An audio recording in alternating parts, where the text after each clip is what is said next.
Hello everyone, welcome to my channel commerce Shikha. आज इस video में मैं आपको 12th की अकाउंटिंग का जो फर्स्ट चैप्टर है accounting for partnership firm fundamentals का वो बताऊंगी और इसके प्रैक्टिकल क्वेश्चंस हम सॉल्व करेंगे आगे।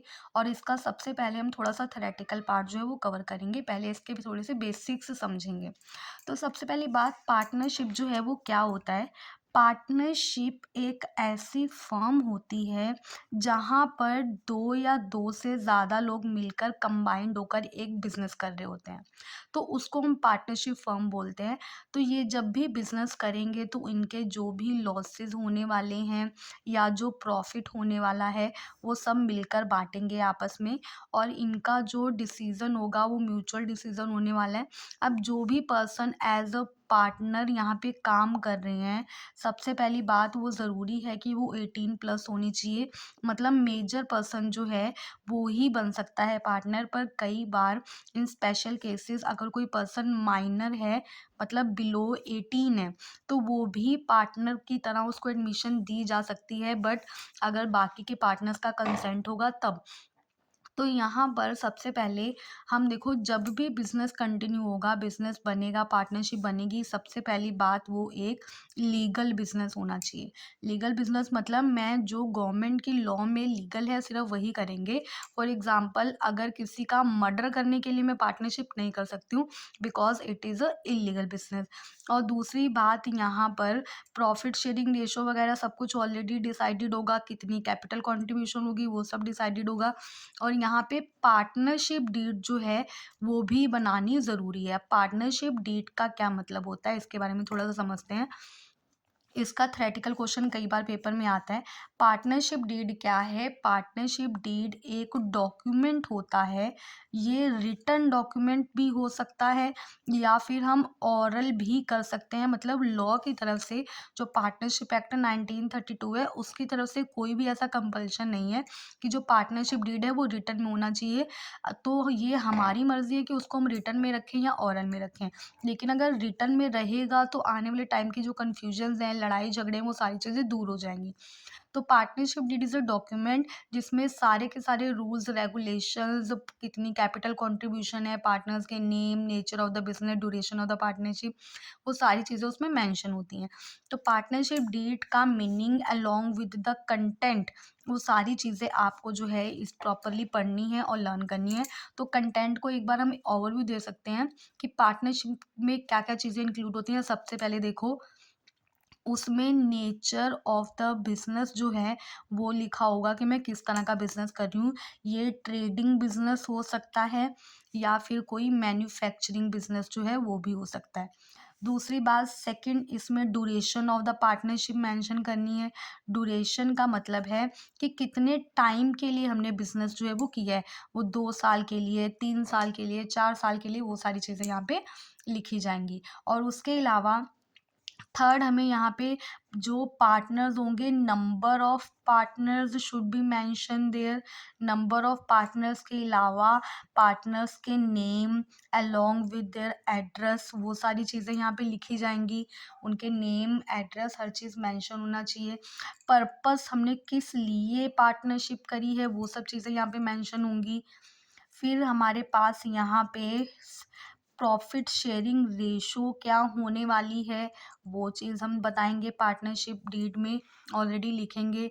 फिर हमें यहाँ पे देखना है कैपिटल कितना कंट्रीब्यूट करेगा एक partner. Capital contribution should be mention there. और उसके अलावा यहाँ पर इंटरेस्ट ऑन कैपिटल अगर कोई देना है तो वो भी यहाँ पे लिखा जाएगा। इंटरेस्ट ऑन कैपिटल के अलावा अगर इंटरेस्ट ऑन ड्राइंग चार्ज होगा तो वो भी यहाँ पे मेंशन करना है। और इंटरेस्ट ऑन ड्राइंग के अलावा अगर लोन का इंटरेस्ट है तो वो भी हमें यहाँ पे लोन इंटरेस्ट, वो भी यहाँ पे हमें मेंशन करना है। और इसके अलावा अगर पार्टनर को कोई सैलरी देनी है या कोई कमीशन देना है तो ये सारी चीज़ें भी इसी रिलेटेड सब की सब जो है पार्टनरशिप डीड में लिखी जाएंगी। This is the overview of the partnership deed. कि कम से कम ये चीज़ें तो मेंशन होनी ही होनी है कि हम क्या-क्या करेंगे पार्टनरशिप डीड में, ये सब कुछ ऑलरेडी मेंशन होना चाहिए, ठीक है? तो अगर ये सब चीज़ें लिखी होंगी तो आने वाले टाइम पे कोई भी कन्फ्यूजन जो है वो नहीं होने वाली है। अब दूसरी बात, क्योंकि हमने बोला कि जो पार्टनरशिप डीड है वो रिटन भी हो सकती है, ओरल भी हो सकती है। तो अगर मेरी पार्टनरशिप डीड रिटन में नहीं है, तो उस टाइम पे बहुत सारी कन्फ्यूजन अराइज़ होती हैं। तो देखो, अगर क्वेश्चन कई बार आता है हमें, इफ़ अगर पार्टनरशिप डीड हमारे पास जो है वो है ही नहीं, हमने कोई पार्टनरशिप डीड जब बनाई नहीं, तो इस केस में कौन से रूल्स जो हैं वो फॉलो किए जाते हैं as per the partnership act 1932 के अकॉर्डिंगली। तो ये मैं आपको रूल बताऊंगी, इफ़ जो हम बिजनेस कर रहे हैं उसमें पार्टनरशिप डीड नहीं है तो क्या रूल फॉलो होने वाले हैं। फर्स्ट रूल है यहाँ पर जो प्रॉफिट शेयरिंग होने वाली है, profit sharing between the partners, between the partners will be equal. मतलब जो भी वो प्रॉफिट कमाएंगे उसको इक्वल ही बांटा जाएगा, irrespective of the capital contribution, irrespective of the work done या working hours for the business. वो कुछ भी नहीं ध्यान में रखना है। हमने क्या करना है, जितना भी प्रॉफिट होगा वो इक्वल बटेगा। दो पार्टनर्स हैं तो दोनों के बीच में 1:1, तीन पार्टनर है तो 1:1:1, तीनों के बीच में इक्वल डिस्ट्रीब्यूशन होगा। ये कब होना है, अगर मेरे पास पार्टनरशिप डीड क्वेश्चन में आपको बोला गया है कि there is no partnership deed, तो ये रूल फॉलो होगा। सेकंड चीज, पहली तो ये बात हो गई। दूसरा है, हमें इंटरेस्ट जो है ऑन लोन प्रोवाइड करना है at the rate of 6% per annum. मतलब अगर डीड नहीं है तो हम किसी भी तरह का कोई इंटरेस्ट नहीं पे करते हैं, सिर्फ और सिर्फ ध्यान रखो इंटरेस्ट ऑन लोन पे किया जाता है at the rate of 6% per annum. Clear. और बाकी अगर इंटरेस्ट ऑन कैपिटल है, सैलरीज हैं, वेजेस हैं या कमीशन है, बोनस है, किसी भी तरह की कोई भी पेमेंट नहीं होगी, सिर्फ क्या पे होगा, इंटरेस्ट ऑन लोन। ये दो बेसिक रूल्स हैं जो फॉलो किए जाते हैं when there is no partnership deed. अब हम थोड़ा सा एक और कंसेप्ट समझेंगे यहाँ पर। आई होप इतना आपको क्लियर होगा। अब इसके बाद एक कंसेप्ट और हमें समझना है। हम एक चीज़ बोलते हैं, देखो, एप्रोप्रिएशन और चार्ज, इसमें क्या फ़र्क आने वाला है। एप इसका मैंने एक शॉर्ट भी बनाया है, वो भी आप देख सकते हो। एप्रोप्रिएशन एज अ एप्रोप्रिएशन या एज अ चार्ज, इसमें क्या फ़र्क है। देखो, एप्रोप्रिएशन का मतलब होता है डिस्ट्रीब्यूशन करना, प्रॉफिट को बांटना। और चार्ज जो है ये एक कंपल्सरी पेमेंट बन जाती है, ठीक है। ये एक कंपल्सरी पेमेंट जो है वो बन जाती है।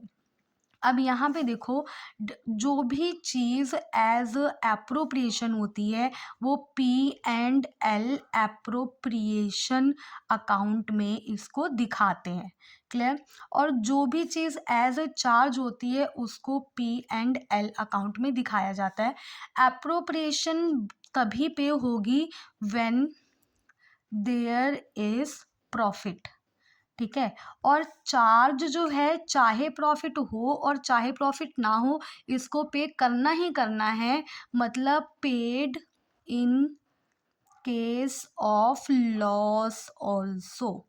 तो क्वेश्चन में आपको कई बार कई चीज़ों के लिए बोला जा सकता है कि ये चीज़, ये पर्टिकुलर चीज़ जो है, सपोज अगर उसने बोल दिया कि इंटरेस्ट ऑन कैपिटल जो है उसको एज अ चार्ज लेकर क्वेश्चन को सॉल्व करो, तो आपको इंटरेस्ट ऑन कैपिटल पे करना ही करना है और ये आपको P&L अकाउंट में दिखाना है because it is a charge.